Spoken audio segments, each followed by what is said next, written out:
Ahoy there! Captain Benzie here, coming at you with a video for World of Warships Blitz. Yes, it does appear that I'm going through every mobile game that I can find where the name Captain makes some kind of sense. But seriously, ultimately since the Eve Echoes beta closed down, I have been looking for a mobile game to fill the void left behind by it, and to scratch the itch that Eve Echoes left. And I thought, you know what, World of Warships, it's one of the more established mobile games out there, let's download it, give it a try, see what I think. And it turns out, not only am I having a lot of fun with this game, but it is actually scratching the Eve Echoes itch as well. I put that down to the fact that it's a very realistic sort of combat simulator, and I'm building and researching lots of different types of ships, which is what I like to do in Eve as well. So, anyway, what I thought I would do therefore is just make a couple of videos talking about this game, how to get into it. I know some people in my community already play World of Warships Blitz, but I guess there's probably a few of you who have heard about it but aren't really sure what's going on, and thus this might be something that you'd be interested in, just to how to get started. Now, before we jump in, as usual, if you are enjoying my content, hit like on the video, subscribe to the channel if you haven't already, and let me know either down in the comment section below or on the various different social media channels you see across the bottom of your screen now and in the description below. All that said and done, let's have a look at World of Warships Blitz. Now, what you see on screen now is a battleship. Ultimately, there are three types of ships in World of Warships that you'll come into contact with early. There are carriers, but we'll come into those in a much more advanced video. You have battleships, which are slow, heavy, take a lot of damage and pack a punch. There are destroyers, like here, which are much faster, much more nimble, but very fragile. And then there are cruisers, which are kind of your middle ground ship. They're sort of the half and half, and it's cruisers that you'll start off with, so it's cruisers that I'm going to showcase in this video. Now, what I'm going to do is jump into a battle and talk about how movement and combat work, and what you need to do to sort of survive and get started in this game. Am I the best player out there by any stretch? No, but I do think I can give you a couple of tips and tricks as we get going. When you first get into your ship, one of the first things that you should notice is that the controls are very different to in other games. There's no holding a stick or moving in a certain direction. You've basically got three speeds. You can go in reverse, you can go forward, and you can go all ahead full. You just tap it that once to get to the position you want it to, and once it's in that position, you leave it, and as you can see, the ship kind of just moves forward on its own. Now you'll see here that I'm doing a speed of about 26, 27, 28, 29, 30 knots. If I suddenly go to stop, I don't stop immediately. I have to slow down. I'm a ship on water, and of course movement takes time. Same goes when it comes to steering. You kind of have to hold your paddle to turn into the direction you want. The longer you hold it, the longer you keep turning. And if you let go, you'll see that you do keep turning. Again, these are ships moving on water. This is a realistic representation of that. Finally, you'll have noticed at the bottom here that there are these green and grey lines that sometimes go yellow. This ultimately, these are your turrets, and grey means that the turret cannot fire where you're going, so if I aim straight forward, one of my turrets cannot fire straight forward. If I'm on left or on right, all three turrets can fire that way. It just takes a bit of time for those turrets to adjust. You can see that the targeting reticles are moving into position. Once they're in green, that's when I can then fire my shells at a target. You should also notice that, unlike in other games, these are not hit-scan weapons. It takes time for your shells or your torpedoes, whichever it is that you're using, to actually reach their target. You do have to aim ahead and lead your shots. So here, with my shells, for example, I don't want to aim straight at this guy because I will miss. I'm going to move slightly ahead, let those shells fly across the distance. I'm also going to stop moving, and they will hit him from there. Now, there are two types of shell that you can use as well. I'm currently using the armor-piercing shells, AP shells, but you can also change these to HE, which are high explosive. Now, high explosive shells, the main difference between high explosive and standard shells is that high explosive shells can set fire to the enemy ship. And that just ultimately means they take a little bit more damage over time. As it happens, I've also got torpedoes, which, again, you don't ever want to aim directly at a ship, it will just miss, but if you shoot them ahead, there is a chance that you lead them into the target. I've got a guy over here, I'm going to see if I can get a couple of high explosive shots into him, and I'm going to change back to armor piercing. Yeah, I want to be aiming slightly ahead of this guy.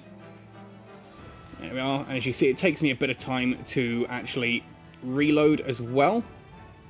Fingers crossed that should be a nice heavy hit on that ship. Not as heavy as I liked. He's a little bit too far away for me to get optimal damage onto him. Now you see that on the right hand side of the screen there is a silhouette of your ship, and that goes from green to yellow to red depending on how you take damage. And you've seen I've taken a couple of hits already. That's because I very stupidly got myself out of position.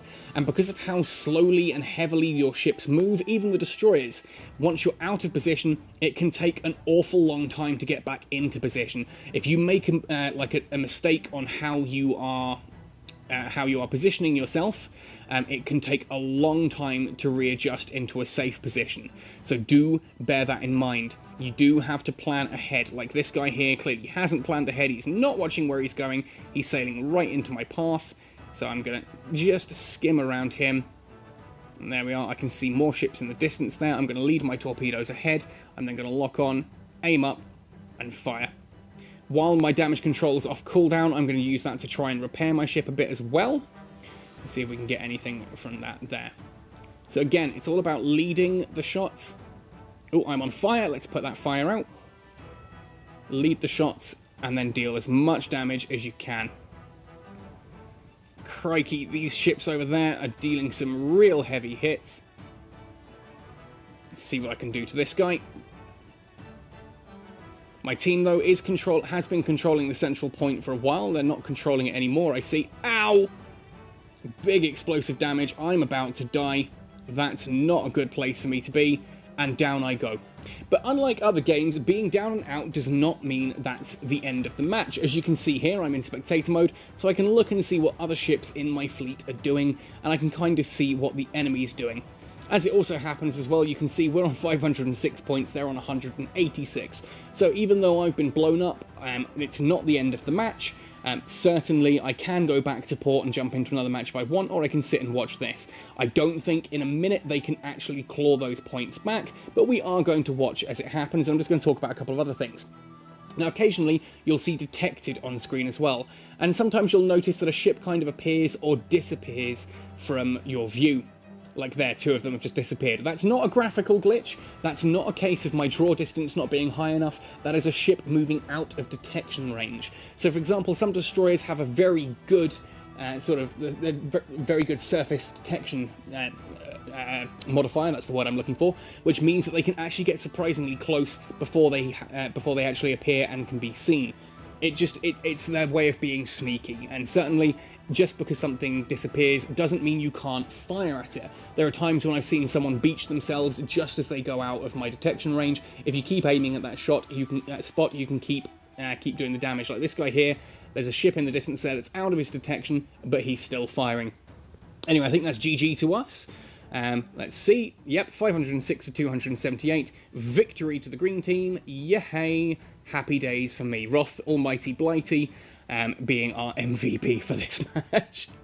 But there we are. That's the basics of combat. Ultimately, try and keep your distance unless you're in a destroyer. But if you're in a cruiser, early on, kind of getting... Oh, that's a defeat from a previous match. Has gone in where I used a different ship. Go in, take yourself gently. Don't go rushing headlong in. This is a team game. You are moving with a fleet. You absolutely want to be going as a fleet together. If you sail off into the distance on your own, that's a surefire way to end up out of position and with multiple enemy ships firing on you, and there is then nothing you can do to get back into position. Now, of course, as you can see, there are multiple different types of ships that you can get as you go through. There we've got a Fusion, which is a destroyer. The Molotov there is the cruiser I just used. Graf Zeppelin is a carrier, and my Koenig is a battleship. So those are just your different types of ships that you can move into and try different things. Don't be afraid to sort of try out the different ships as you go through your tech tree. Like, for example, if you've started on the German fleets as I did, your first ship is going to be a Hermelin, which is a cruiser. You can then very quickly go straight down into destroyers and see if you fancy the faster moving sort of playstyle of a destroyer. Or you can keep going with the Dresden as a cruiser.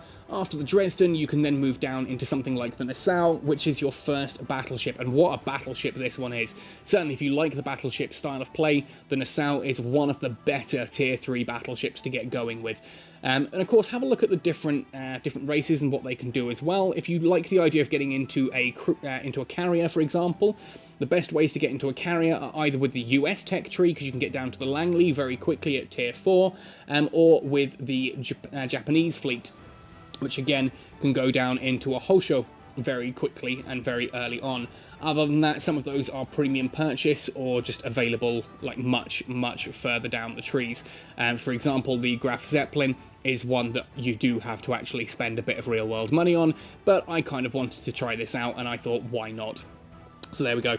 Anyway, I do hope this has been useful and you maybe have picked up some tips. If you haven't tried World of Warships before, I do recommend giving it a quick try, just to see what it's like, see if this is the kind of thing you enjoy. Get in there, try the tutorial at the very least, and if you do decide that actually you do enjoy this, I do have a fleet set up on the European servers. Come find us under gaming_galleon, and you can join us there, join into some matches. I'll be happy to play games with anyone else who's around. As I said, I'm not great, but hopefully I can give you a couple of tips here and there. Maybe you guys can give me some tips, so let me know in the comment section down below. Anyway, folks, thank you ever so much for watching. I do hope to speak to you soon about World of Warships Blitz, and there will be more content coming soon. Otherwise, happy sailing, and see you on the high seas!